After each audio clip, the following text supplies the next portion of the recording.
Avevo 10 anni quando la maestra della scuola primaria mostrò a me e ai miei compagni le diapositive del suo viaggio in Tunisia. Erano gli anni '80 e vivevo in un piccolo paese di campagna. Nessuno in famiglia o nella comunità parlava di viaggi in località esotiche o in grandi città all'estero.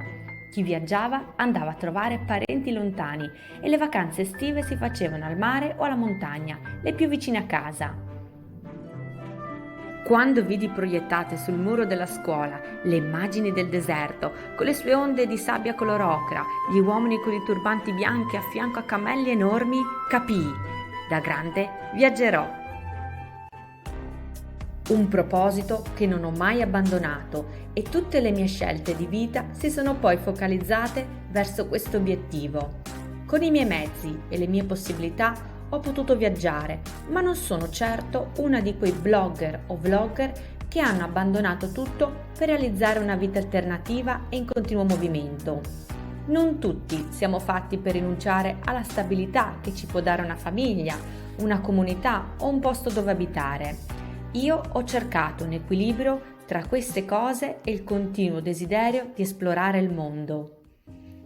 La propensione al voler viaggiare non cancella tutto il resto, semplicemente la sfera del viaggiare diventa tanto importante quanto il lavoro, le relazioni interpersonali, coppia, famiglia, amicizie e la salute. C'è una parola tedesca che descrive bene questa vocazione, il Wanderlust, dove Wander sta per camminare, girovagare e Lust sta per desiderio. In passato il Wanderlust era considerata una patologia, mentre oggi ha perso la sua valenza negativa e descrive semplicemente l'irrefrenabile voglia di essere sempre in viaggio. Io in primis mi sento affetta dal Wanderlust, non faccio in tempo a tornare a casa da un viaggio che già immagino la prossima meta, anzi le prossime mete. È una folgorazione che ti scorre nelle vene, che diventa necessità in molte persone, in molte più di quanto se ne pensi. Spesso soggetti alle critiche di chi gelosamente interpreta la voglia di viaggiare come un capriccio o un'irrequietezza dell'anima, sopprimiamo questo impulso per investire i nostri soldi in un mutuo per una casa bella e decorosa, in un'auto nuova, in un armadio pieno di vestiti o in numerosi aperitivi in compagnia. Non c'è nulla di male a impiegare le proprie risorse in queste cose, ma è importante riflettere su che valore diamo a queste scelte.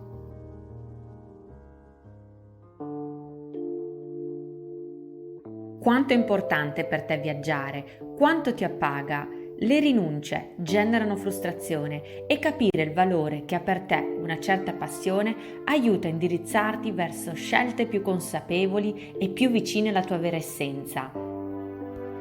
Se il valore che dai al viaggiare è molto alto, quali sono le strategie che metti in atto per raggiungere uno stile di vita che ti concede di esplorare il mondo? Prova a farti queste domande. Partendo dall'aspetto economico, quanto denaro riesci ad accumulare per coltivare questa passione? Non servono tanti soldi, lo vedremo nei prossimi video, però puoi cercare di incrementare le tue possibilità finanziarie rinunciando a qualcosa. Una cena a casa con amici invece che al ristorante, per esempio. Piccole cose che passo dopo passo possono permetterti di accumulare un piccolo budget mensile per i tuoi viaggi. Il tuo lavoro ti permette di scegliere quando andare in ferie. È vero che in Italia esiste una legislazione chiara al riguardo, ma non in tutti i posti di lavoro vengono seguite queste regole con totale trasparenza. Conosco persone che di ferie ne fanno ben poche. Nel mio caso sono arrivata a scegliere un lavoro da freelance perché ero stanca di dover sottostare alle imposizioni degli altri. Quanto il valore che dai al viaggiare è condiviso dalle persone che ami. Se il partner non ha la tua stessa passione, viaggi da solo o da sola? Costringi l'altra metà o i tuoi figli a seguirti? Esiste un equilibrio familiare che non generi rinunce o costrizioni? Quanto in termini di sacrificio temporale ed economico ti costa spostarti da dove abiti? Le ore che devi percorrere in auto per raggiungere l'aeroporto più vicino sono un disincentivo a viaggiare? Esistono tour operator che organizzano itinerari che partono dalla tua città. Con queste considerazioni non voglio affermare che una persona debba scegliere un partner, un lavoro o una città dove abitare in base a quante possibilità di viaggio esse offrano. Sono consapevole che ci sono fattori e esigenze ben più importanti e determinanti. Ma se anche tu sei tormentato da un travolgente desiderio di conoscere il mondo, di ammirare panorami mozzafiato, di parlare lingue straniere e di immergerti nei colori e nei sapori di altre culture, devi crearti le condizioni più favorevoli che possano pagare i tuoi sogni di esplorazione.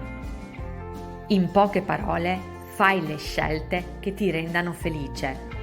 La Bibbia dei veri viaggiatori è scrivere una meta sul calendario e fare di tutto per renderla reale.